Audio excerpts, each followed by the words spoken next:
What's up, guys? Ryan Brown here for thelines.com. Let's talk a little Thursday night football here between the 49ers and the Seahawks. Got a few bets in the account for this one, so stick around for those. As always, everything we do, absolutely free. Go ahead, hit that subscribe button.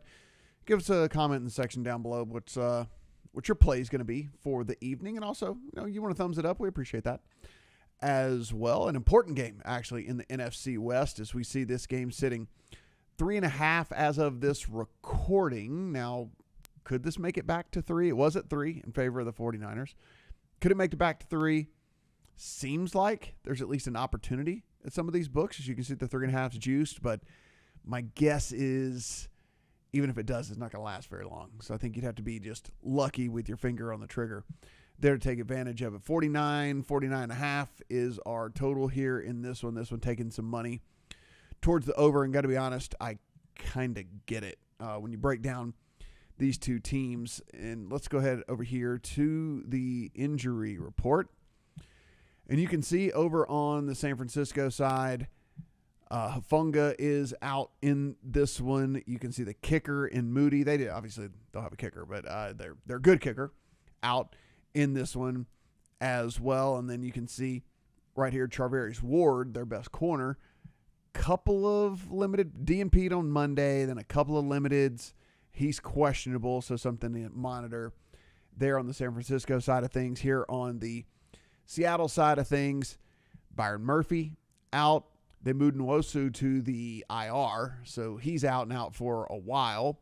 Rick Woolen, if you weren't aware, is a starter for them at the corner position. He is also out. Derek Hall's a rotational linebacker. He did full practice Wednesday, so he's likely to go. You can see Boye Mafe, same deal. 2 full practices in a row.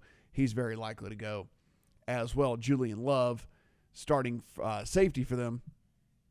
You can see 3 limiteds in a row for questionable, so decent chance that he goes as well. But you are down Murphy, you are down Woolen, you are down Nwosu, so you're three different levels, right? We're defensive line, we're talking linebackers, we're talking corners here.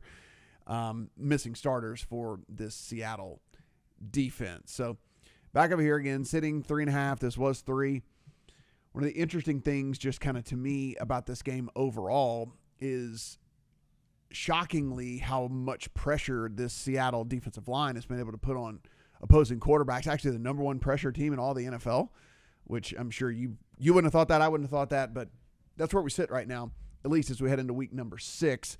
And Brock Purdy actually hasn't been all that great against pressure so far this season. So if Seattle continues to do what they've been able to do all season long, maybe Brock struggles a little bit. Brock Purdy struggles a little bit in this thing. But, with those defensive injuries, it does make you wonder if this isn't a pretty get-right spot here for this San Francisco team. Bad loss last week.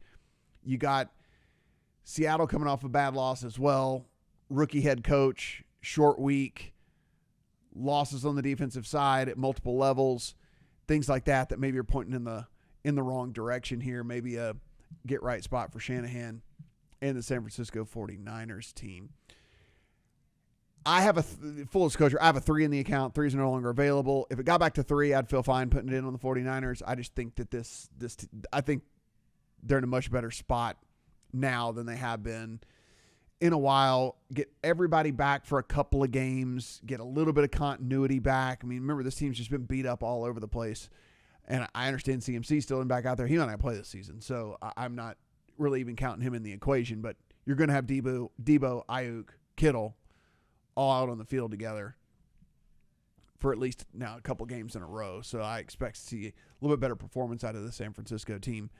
But I think Seattle moves the ball on the 49ers as well. That defense has been shockingly bad against the run, like really bad against the run so far this year, and then giving up a little bit through the air too. So let's head over to the prop market. I'm going to go in a little bit different direction here with the 49ers. I mean, this is a pretty high number for Debo, who I think is kind of boomer bust, as we all know if you've ever bet on him.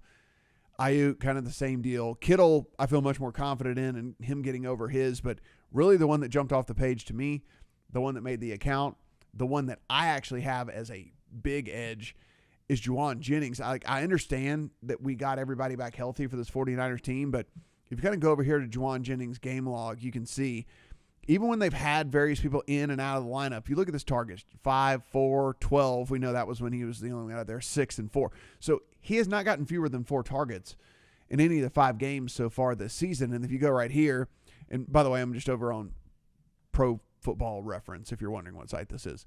So this is yards before catch per reception. So 11 yards, 15.5, which, 13.5, 22.7. So in 4 of the games, we're really only asking to get over this 28.5 number right here. Like, we're basically asking for like 2.5 catches, right? That's kind of what we're going for in this. I have him projected as closer to 4 in this one, but I have his target share a little bit more as well, because I said I think that this offense just functions a little bit better. And I think it functions a little bit better whenever Brock Purdy's spreading it around. So I kind of have him for like 5.5 targets in my projections. So 5.5, 3.7 receptions. So we'll call it, 3.5. That gets us over this 28 number pretty good. So I do like the 28 over on Juwan Jennings, and I don't think it's a bad idea if you wanted to even take an alt as well, put 70%, 80% on that, and then maybe take another 20%, put it on over 35 or something like that, over 36, over 38, whatever total you can find out there. I think Juwan Jennings gets his 3 or 4 catches in this game and gets over this number pretty good. The other prop that I'm looking at, and this one maybe is more of a same game parlay prop as we're trying to tell a story. I'm going to play it individually, but I think it will be a little bit less because, as my friend Adam Levitan says, the asking someone to do something that they're not actually paid to do and betting on that is somewhat scary sometimes. But I'm going to go with it from the aspect that I'm telling a story about this game. And like I said, I think that San Francisco plays better in this game, which means that Seattle is trailing in this game. If they're trailing in this game, then Kenneth Walker just kind of been a reception machine coming out of the backfield for this squad. It's had 7 catches last week in that game that they were trailing. So, when they're playing catch-up, he's out there just catching little dump-off passes from Geno Smith up and down the field. We're only asking for 19 yards from him in this. And so, again, if you don't want to play it individually, maybe it's the same game parlay thing where you're telling a story about San Francisco winning and Seattle trailing, and then it gets to that. But I actually think you can get there even if this game is really, really close. So I like Walker over the 18.5 receptions. But we're asking a running back to do something that he is not paid to do. He's not running the ball, he's catching the ball. So we'll there's always at least a little bit with that. The final one for me, guys, you go over here, and this is on FanDuel. You can scroll across. You go to the scoring tab.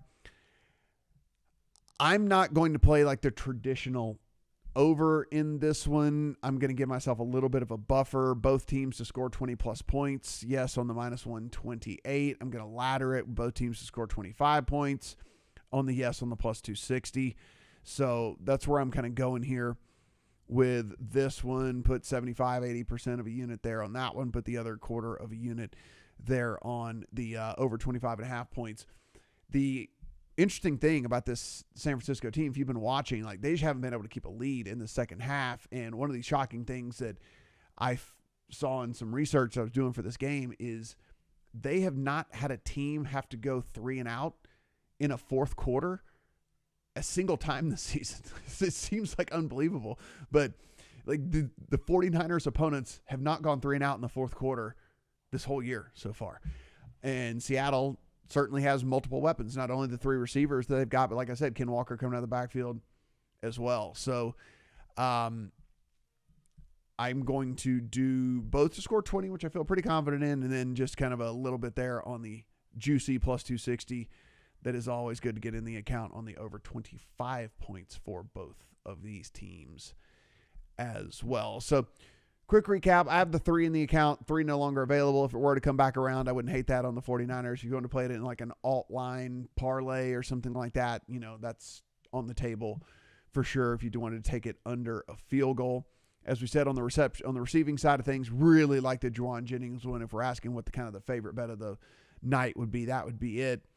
Ken Walker over 18.5 receiving yards as well. And then over here under the scoring tab, both to score 20, and then just a little snort there on the on both to score 25 gives us nice nice amount of sweats here in the account on a Thursday night, but should be a fun game, important game, like I said, in the NFC West, and game that we can probably make some money off of if the game goes according to plan here and the 49ers do what I think they can do, and Seattle then plays some catch up and does what they need to do for us. As always, guys, everything over on the lines, absolutely free. So click around, play around on the site, and then upper right-hand corner, that is our Discord. That is free as well. Get in there, talk with people. You can see I'm taping this late at night on the West Coast. You can see there's 170 people in there at really a late night West Coast. So you can see good community.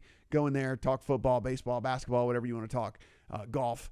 Everybody doing that all the time over there, upper right-hand corner. That is free as well. Go ahead, hit that subscribe button. Do appreciate it. And good luck on all your Thursday Night Football bets.